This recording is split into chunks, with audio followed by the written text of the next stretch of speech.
Hello, and welcome to this episode of Ways to Change Your Workplace. I am really excited to be talking with Caroline Webb today, who is the Chief Operations Officer of the Perth Children's Hospital Foundation. And today I'm going to be talking with Caroline about the Perth Children Foundation's culture optimization journey. They're a not-for-profit. I'm going to hand over to Caroline. Are you Caroline or Kaz first off? First question. Yeah, first question. Well, look, this is a really great culture conversation, isn't it? Yep. Look, where I have my very professional hat on, I am Caroline. Yes. But to everybody that knows me in the workplace, I'm definitely Kaz. And I've found that actually it brings down a lot of barriers when people are addressing me in that more informal way. Yes. It immediately relaxes people. So, yeah, definitely Caroline to the board. Yes. Oh, yes. Beautiful. Well, I will refer you, to you as Caroline or Kaz, whatever you prefer today. And first off, can you tell us what you do in terms of your role and then what the foundation does?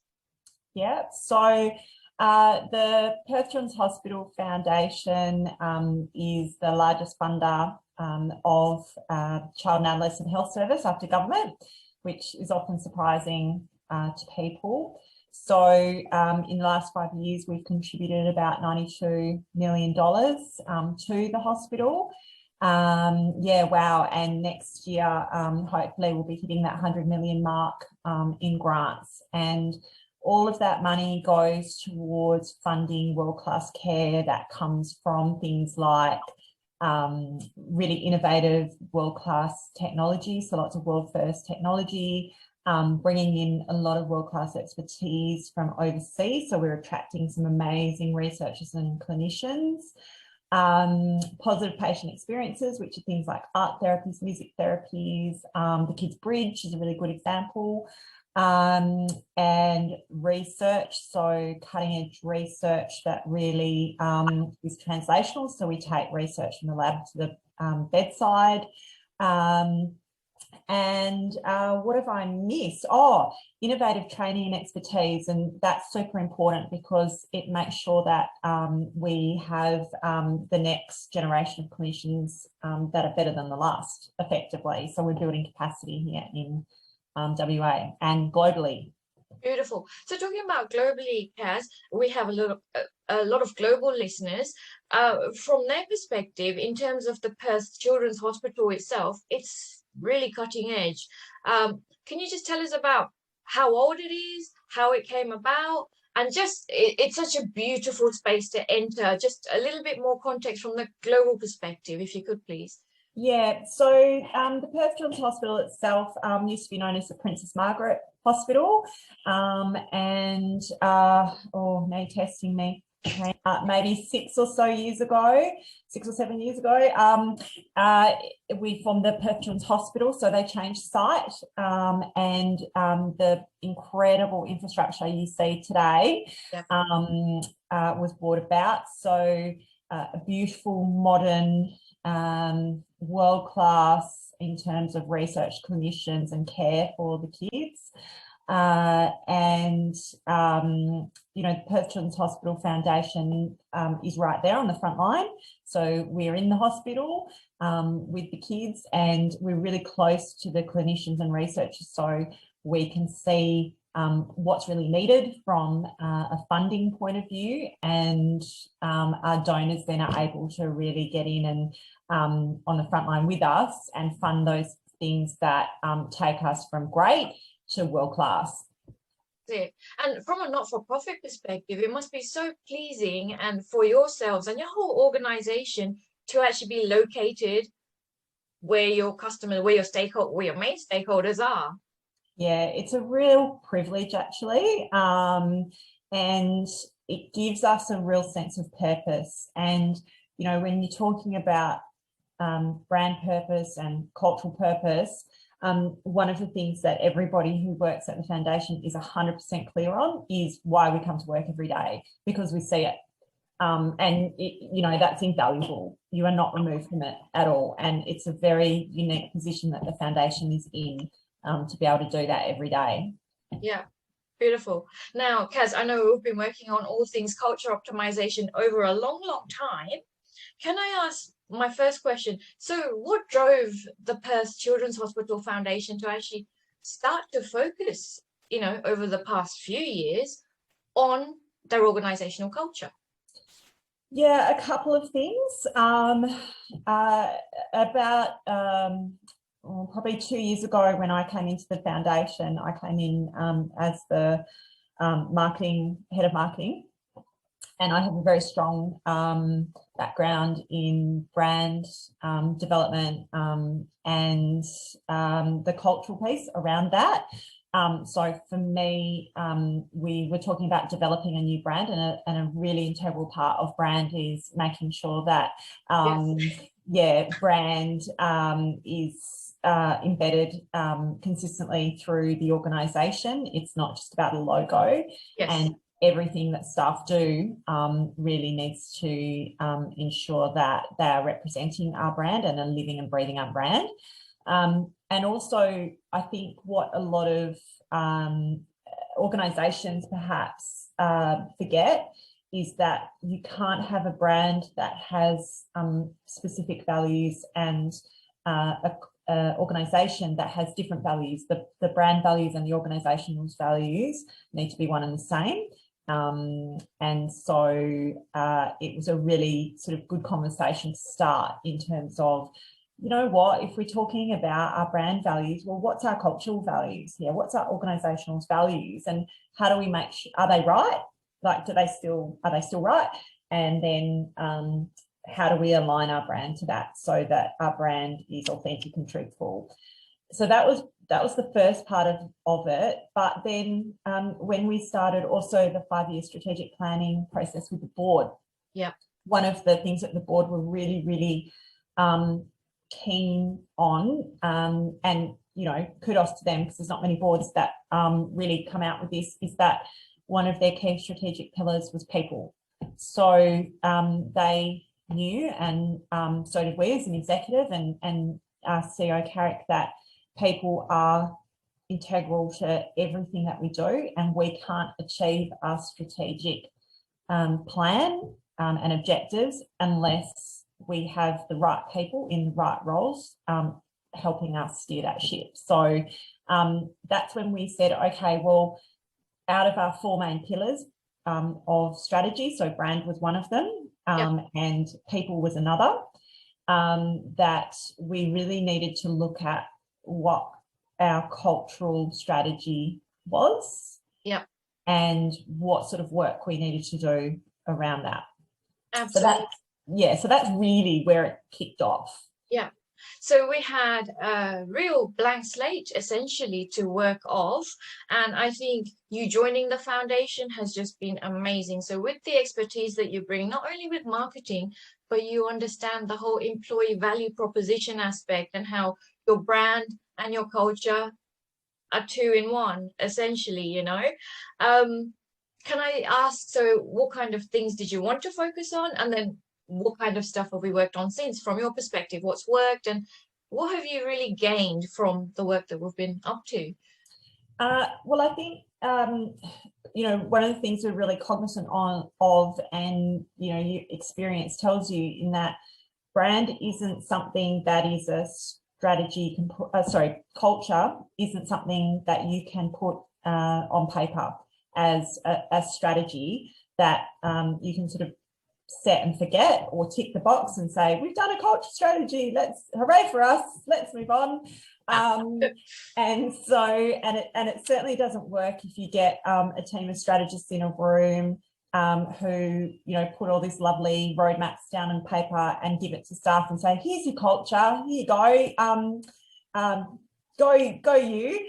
So one of the things that we were really conscious of was inclusivity with employees. So, the first thing we did was really get people in a room and tell them why we wanted to do this, and take them through the organisational strategy first up. So that they could see how integral this was as part of our strategy and how important it was for the organisation. And then we disseminated a staff survey, and that was about really testing staff engagement and motivation, which we know are key indicators of culture. And thank you, Prina, for your help with all of that. And then the next step for that, and I must say what was really good was we had 100% participation in that from staff. Exactly. And can I say that's thanks to all of the comms that you drove. So, you know, you're talking about you're engaging with the staff, you're giving the background context first. It's not just like, here's a culture survey, do it. You're bringing them on the journey with you.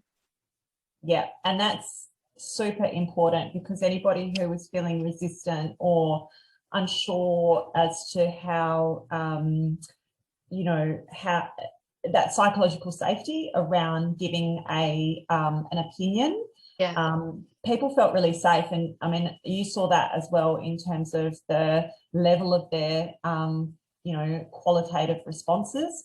They were lengthy. They were really good. And the thing that I found really gratifying is that they were constructive. So people didn't hold back, you know, they certainly didn't sugarcoat stuff where they felt there needed to be improvement, but people did think about solutions to those things, and they also did it in a way that wasn't critical or personal, which, you know, I was quite proud of people actually. It was yeah, they were really thoughtful responses, because we had taken them on that journey. People knew how important it was to have input and to put thought into these things. So they weren't, I've been involved in these surveys before in very large organisations, and they're almost like people complete maybe half of it, and then they get to the qualitative piece and they're just like, ugh, what's the point? No one will listen, who cares? But people really took the time, which was really good. We took people through all the responses in depth as a group, and then straight after that we broke into a workshop with the staff and said, okay, here are all the things that came out of that. And there were you know, a few major themes that were coming out of this, and they were things around communication. So people really wanted to understand how they could contribute, how they are contributing to the strategic plan, and really wanted to make sure that their roles were very well defined, their work was well defined, and that they had very clear direction and a pathway, and then also regular communication. So they wanted to make sure that top down and bottom up communication was flowing. They sorry, I'm just referring to my notes for a minute. No, go for it. Yeah, they then really wanted to make sure that there was recognition and reward. Yes. So super important, and not, you know, people weren't expecting $1,000 Maya vouchers, but yeah, they just, you know, recognition for a job well done. Interestingly, you know, there was also on the flip side, people, you know, wanted to make sure that bad performance and behaviour was also called out. So part of being brave is being able to have those constructive conversations. Professional growth. So people, really wanted to make sure that there was training opportunities for them and a clear succession pathway. Balance. So balance is a huge thing that came out of this feedback. And I think, you know, that's indicative of the world that we're now living in. It's indicative of the demographic of our workplace, which is predominantly women. And then review and reflection. So people wanted to ensure that they weren't just on a hamster wheel, that there was enough time for strategic thought, for constructive review, and continuous improvement, which are, signs of a high-performing culture, high-performing workplace. So all of those things came out in surveys, and then we said to people, right, these are all the things that you have raised. Yeah, adult conversations, open and honest. Yep, adult conversations. We know these are the buckets that we need to look at. So let's get into groups now and start working through a staff engagement action plan that sets as a bit of a tactical roadmap, if you like, to tick some of those things off. So, that was hugely beneficial because, the staff sort of went, okay, well, yes, you've heard us. You've absolutely heard us, and these are the things that matter to us. And now we're empowered to all fix these together. Yes. Because culture is not something that you can create. It's something that organically everybody has to be really committed to and everybody owns in the organisation. And one thing I have to give you feedback on, Caroline, is that you've really beautifully, as an organisation and as an executive team, you really created a shared sense of belonging of the culture. In the manner that you did it. So these workshops and actually breaking out the results and what are we going to do about it is that collective we. It's not the executive we. So from my perspective, watching everything that you're doing, it just supporting here and there, it has just been such a pleasure to see how all of the staff have truly and honestly embraced everything that you've put forward and chipped in. So action planning stage is where we're at now. Yeah, so action planning. Everyone went away and scribbled on butcher's paper and then collated everyone's thoughts. And, I think at this stage too, you have to be really clear with people in terms of we might have 100 great ideas. Yes. We can't do everything. You just can't. There might be budget limitations, there might be resource limitations,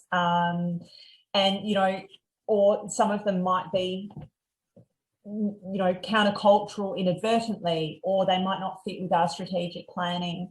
So you have to be really clear with that, setting expectations up front for people and to say, look, we will absolutely consider everything, but, not everybody's ideas will be able to, come to the table. And if not, we'll explain why. That's that transparency part, which you, from the get-go to, continually, you have been very open with throughout the process. Yeah. And so from there, what we did is, I think there were probably about 4 or 5 key initiatives that we brought out as part of each of those pillars, those 5 pillars. And then what we did is, from a leadership team point of view, we allocated a lead and then a working group around each of those pillars. And they were not executive leads and they were not necessarily the leadership team leads either. They were people that we thought would have a real interest in these things. And we knew too that, and we tried to make sure everybody was assigned at least one working group.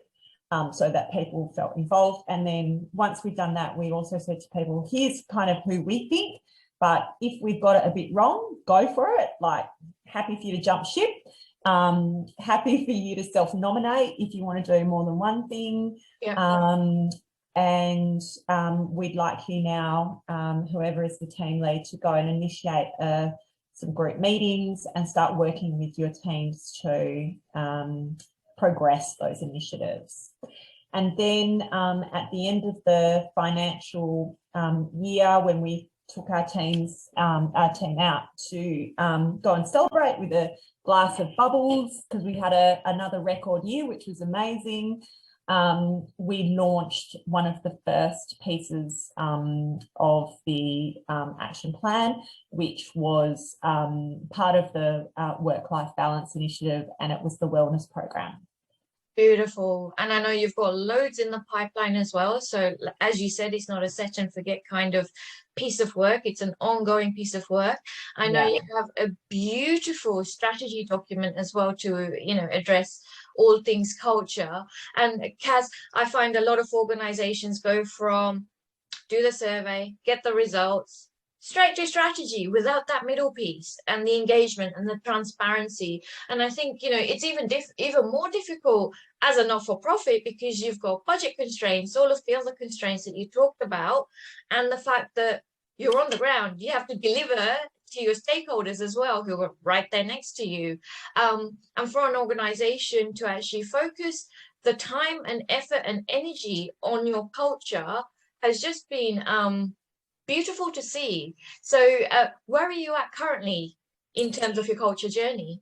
Yeah, well, where I guess we're at, and I think it's really important that we talk about it as a continuous journey or a continuous roadmap that we're on. So I can't tell you how many times I've been involved in these projects and there's like we're done. And I just don't, this will never be done. No. The culture plan will never be done. It's a dynamic, ever changing. And I think one of the things that's really important is a good culture program is respondent to evaluation. And so, we will constantly be checking in with the things that we are doing and adjust our planning and actions accordingly, because some things will work and some things won't. And some things will really resonate with people and some things will just not add value to them at all. So, we've just got to be really cognizant of that. And I think what's really important too is that we've taken the time to make sure that not only is our culture values-based, so everything we do is reflective of our values. A really great initiative that we've set up around reward and recognition, something really simple, is we've introduced the Top Banana Award. And so every month peers nominate peers. And we're a really small organisation, we're 25 people, but we get at least, 6 to 8 nominations a month from people just giving people a shout out and saying, thanks to so-and-so, you've done an excellent job doing this for me. This is the impact that it's had. And you've shown real relentlessness in your pursuit of, or you've really transformed this by a new way of thinking, or you've been really brave to take on this. And so people really understand how to give that reward and recognition using our values, which is the point of it. It's not just to say, thanks for looking at an impact report for me, you were awesome. It's really about they understand how to apply those values to the recognition. And then we choose somebody each month that takes home the Top Banana award. And it's something a little silly, it's something a little fun, but people get a real kick out of it. And I think it's a really simple way of us putting a really positive spin on the conversation. So we wouldn't have got to this stage if you hadn't have asked people what they wanted in the first place. And a lot of organizations go to reward and recognition programs, which are mammoth programs, when all they need to do is ask their employees what they need, through culture surveys or whatever else means. But you've truly listened and you're truly implementing real valuable things that the workforce needs. And I think, some of the other things that we've really taken the time to do is a large piece of the feedback was around communication and people wanting to understand the part they play in achieving the strategic goals. So we've taken a lot of time to go through strategy with people at very different levels. So high levels, then we've teamed at leadership level, then at divisional level. We've made ourselves available as an executive to answer questions about it. I've attended lots of different team meetings and just gone, right, like, what don't you understand? Let's just have open conversations. And then we've operationalized that plan. So we've turned it into really tangible objectives. And then from there, we've turned it into really tangible tactics for divisions and then individuals that Yes. then are flowed through into their individual performance and development plans. Oh my God, exactly. So accountability and transparency again through the whole process. So it's never forgotten from that CEO level Yeah. down to, you know, whoever's on the ground level. Yeah. So everyone understands clearly where we're all at. Yeah. Beautiful. And then I think the really important thing with that as well is that at many different levels, then that plan has been broken down into, you know, 90-day planning cycles, and then monthly target and KPIs, and then weekly target and KPIs. So the conversation is ongoing for people. So they don't ever get to a point 6 months down the track and go, oh crap, I have no idea what I'm supposed to be doing. Or, oh, I don't feel like I'm achieving. So let's have that conversation now. It's an ongoing thing. Yes. So people at any point can always understand how they're contributing, and monthly we go through each of the teams talks about successes and what's happening next, and our CEO Carrick, he also talks about revenue results and, you know, successes, so people can really understand what they're doing every day and how it contributes. Yeah, I think the really key point there, Kaz, is that it's organic. People understand it, live it and breathe it, and it's sustainable. So it's not just down to one person to carry culture, which a lot of organizations do, large and small, you know, that I am the culture expert. Everyone owns the culture, as you said earlier. It's amazing. So a couple of final questions for you. Now, you've explained what the Perth Children's Hospital Foundation do. How can people support the foundation, Kaz? Well, people can support us in many ways. So, you know, they can obviously donate through our website, pchf.org.au. They can get involved, so they can do peer-to-peer fundraising, they can volunteer, they can buy stuff from our gift shop, which supports us, or from a corporate perspective, they can become a partner with us. We've got lots of amazing partnerships with people. So yeah, lots of different ways that they can get involved. Yeah, beautiful. I read recently on LinkedIn that you've partnered with, who are they? They're based by the airport, and they're going to be sharing, is it Costco? Oh, yes.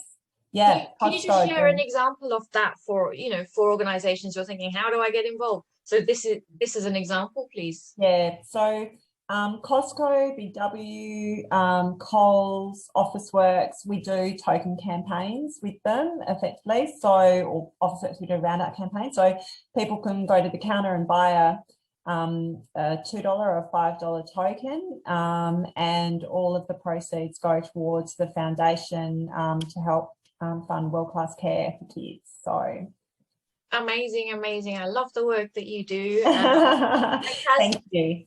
I have one final question for you. If I was to give you a magic wand and ask you one way that you would personally change the way of workplaces, what would that be? Look, I think I was reflecting on this, and look, I don't think that it's something that you know, you can always I don't think one person ever makes a difference. But one of the things, and I was, you know, going to say this to Prina, is I've been in interviews probably for the last 20 years. I've done hundreds of them. I've sat in them, I've conducted them, I've scribbled so many notes. And the conversation I've found has really changed when it comes to culture, and from both the employee and the employer. And so, and I'll come back to your question in a minute. So interviewing candidates, what I've really found is that conversations, 15 years ago were very much candidates would come in and say, what are people like here? What are the teams like? And so you talk about, oh, yeah, they're really nice, or, they're a small team, but, they're really social, or, and so really people were sort of saying, culture back then was, do you do Friday night drinks? That was what people understood by culture.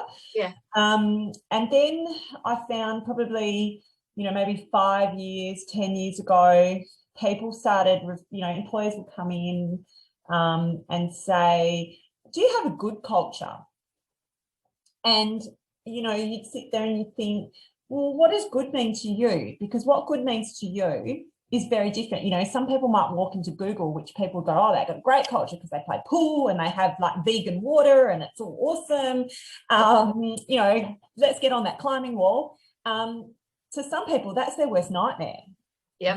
And so what is a good culture is a very ambiguous question and means so much to so many different things.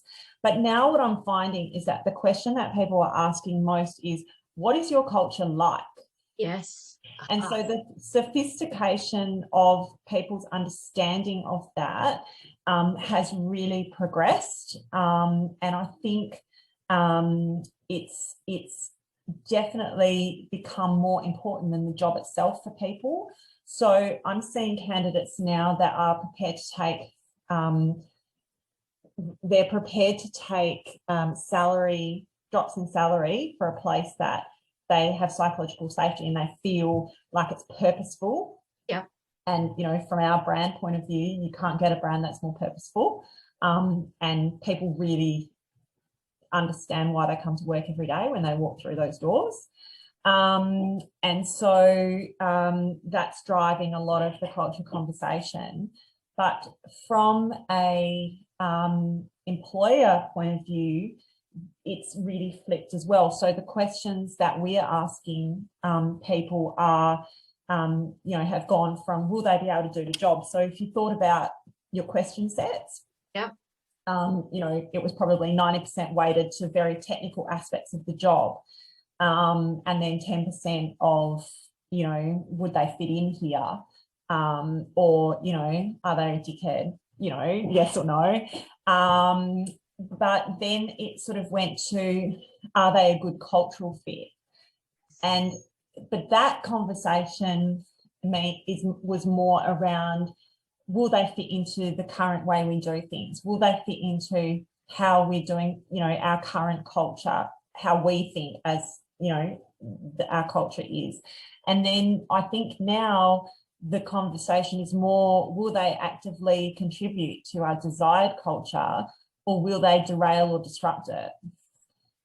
And now from an employer point of view, it's almost more important than whether they can do the job.